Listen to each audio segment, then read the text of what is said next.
સુરતના સરથાણા વિસ્તારમાં આવેલી વંદના સોસાયટીમાંથી સાડીઓની ચોરીની ઘટના સામે આવી છે। એક વેપારીએ પાર્ક કરેલી ઇકો કારમાંથી રાત્રિના સમયે બે અજાણ્યા શખ્સોએ ડુપ્લિકેટ ચાવી વડે ચોરી કરી હોવાનું સીસીટીવી ફૂટેજમાં સામે આવ્યું છે।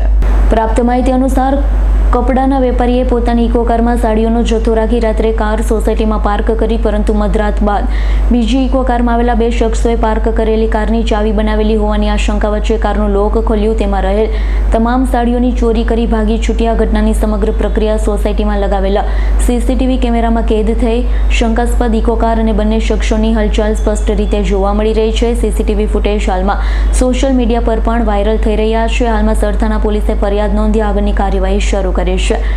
આરોપીઓની શોધખોળ શરૂ કરી વેપારીઓમાં ઘટનાને લઈ ચિંતા ફેલાઈ છે, તેમજ રાત્રે વાહનમાં માલ મૂકી રાખવો કેટલો સુરક્ષિત છે કે તે અંગે પણ પ્રશ્નો ઉઠ્યા છે।